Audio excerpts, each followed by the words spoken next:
ಹಾಗಿದ್ರೆ ಈ ತುರಿಯಾವಸ್ಥೆ ಅಂದರೆ ಏನು, ಇದರ ಮಹತ್ವ ಎಂಥದ್ದು, ಇದನ್ನು ಸರಳವಾಗಿ ತಿಳಿದುಕೊಳ್ಳೋದಕ್ಕೆ ಪ್ರಯತ್ನಿಸೋಣ. ಇಲ್ಲಿ 3 ಆಯಾಮಗಳಿವೆ ಅಂತ ಅಂದ್ಕೊಳ್ಳಿ. ದೇಹ, ಮನಸ್ಸು, ಹೃದಯ. ಈ 3 ಸ್ಥಿತಿಯನ್ನು ಮೀರಿದ್ದು 4ನೇ ಸ್ಥಾನದ್ದು ಈ ತುರಿಯಾವಸ್ಥೆ.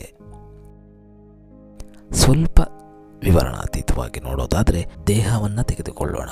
ಈ ದೇಹದ ಕೆಲಸ ಕೇವಲ food and work and sex.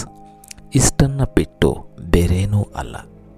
ಹಸಿವಾದಾಗ ಊಟವನ್ನು ಬಯಸುತ್ತೆ, ಕೆಲಸವನ್ನು ನಿತ್ಯವೂ ಮಾಡುತ್ತೆ, ಬಿಟ್ಟರೆ ಸೆಕ್ಸ್. ಇವುಗಳನ್ನು ಸೀಮಿತವಾಗಿ ಅವಲಂಬಿಸಿಕೊಂಡಿದೆ.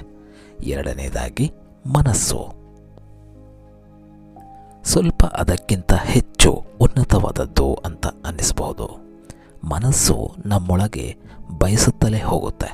ಮನೋರಂಜನೆ, ಸಂಗೀತ, ಕಲೆ, ಸಾಹಿತ್ಯ, ಕೃತಿ, ಪೇಂಟಿಂಗ್, ಪ್ರೀತಿ, ಭಕ್ತಿ, ಹೀಗೆ ಕೆಲವೊಂದಷ್ಟು ವಿಚಾರಗಳಲ್ಲಿ ತನ್ನನ್ನು ತಾನು ತೊಡಗಿಸಿಕೊಳ್ಳುತ್ತೆ.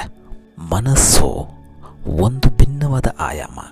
ನಿಮಗೆ ವೈಜ್ಞಾನಿಕ ವಿಚಾರಗಳು, ಸೈಕಾಲಜಿಕಲ್ ವಿಚಾರಗಳು, ಧಾರ್ಮಿಕ ವಿಚಾರಗಳು, ಹೀಗೆ ಯಾವುದು ಇಷ್ಟವೋ ಅದರ ಬಗ್ಗೆ ಮಾಹಿತಿಯನ್ನು ಕಲೆ ಹಾಕ್ತಾ ಹೋಗುತ್ತೆ. ನಾವು ಯಾವುದರಲ್ಲಿ ಗುರುತಿಸಿಕೊಳ್ಳೋದಕ್ಕೆ ಇಚ್ಛಿಸ್ತೀವೋ ಅದರಲ್ಲಿ ತೊಡಗಿಸಿಕೊಳ್ಳುವಂತೆ ಮಾಡುತ್ತೆ ಈ ಮನಸ್ಸು.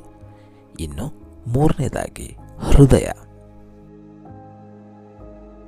ಇದು ದೇಹ ಮತ್ತು ಮನಸ್ಸು ಎರಡನ್ನೂ ಮೀರಿದ್ದು. ನಾವು ಹೃದಯದ ಅಂತರಾಳದಿಂದಲೇ ಪ್ರಪಂಚವನ್ನು ಭಿನ್ನವಾಗಿ ನೋಡೋದಕ್ಕೆ ಪ್ರಯತ್ನಿಸ್ತೀವಿ. ಹೆಚ್ಚು ಪ್ರೇಮದಲ್ಲಿ ತೊಡಗಿಸಿಕೊಳ್ಳುವಿಕೆ ಹಾಗೂ ಹೆಚ್ಚು ಜಾಗೃತಿ. ಅಂದರೆ ಇದರ ಅರ್ಥ ಮನಸ್ಸು ಎಂಥದ್ದು ಅಂದರೆ ಪುರುಷ, ಹೃದಯ ಎಂದರೆ ಸ್ತ್ರೀ. ಈ ಮನಸ್ಸು ಅಂದರೆ ಒಳಗೆ ಇದ್ದುಕೊಂಡೇ ಹೊರಗಿನದ್ದನ್ನು ಬಯಸ್ತಾ ಹೋಗುತ್ತೆ. ಹೃದಯವೆಂದರೆ ಒಳಗೆ ಇದ್ದುಕೊಂಡು ಒಳಗಿನದ್ದನ್ನು ಮಾತ್ರ ಬಯಸುವಂಥದ್ದು.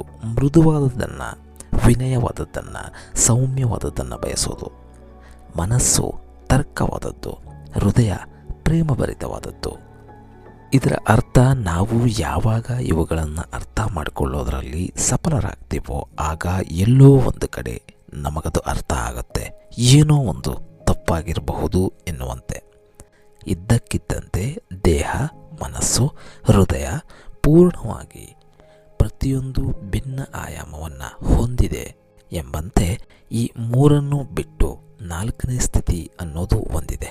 ಅದನ್ನು ನಮ್ಮ ಪೂರ್ವಿಕರು ತುರಿಯಾವಸ್ಥೆ ಅಂತ ಕರೀತಾರೆ. ಈ ತುರಿಯಾವಸ್ಥೆ, ಈ ಸ್ಥಿತಿಯನ್ನು ಅರ್ಥ ಮಾಡಿಕೊಳ್ಳುವವರು ತೀರಾ ಕಡಿಮೆ. ಅವರು ನೈಜ ಸನ್ಯಾಸಿಗಳು. ಎಲ್ಲ ರೀತಿಯ ಬಯಕೆಗಳು, ಕಾಮನೆಗಳಿಂದ ಮುಕ್ತರಾದಂಥವರು. ಸಂಪೂರ್ಣವಾಗಿ ಕೊನೆಯಾದದ್ದು. ಇಲ್ಲಿ ಫಾಸ್ಟ್ ಫ್ಯೂಚರ್ ಏನೂ ಇಲ್ಲ. ಈಗ ಇಲ್ಲಿ ಈ ಕ್ಷಣ ಮಾತ್ರ ಇರುತ್ತೆ, ಅಷ್ಟೇ ಇರುತ್ತೆ. ಬಯಕೆಗಳಾಗಲಿ ಭಾವನೆಗಳಾಗಲಿ ಏನೊಂದು ಇರೋದಿಲ್ಲ. 1000 ದಳ ಕಮಲದ ಹೂವುಗಳು ನಮ್ಮೊಳಗೆ ಹರಳುತ್ತಾ ಹೋಗುತ್ತೆ.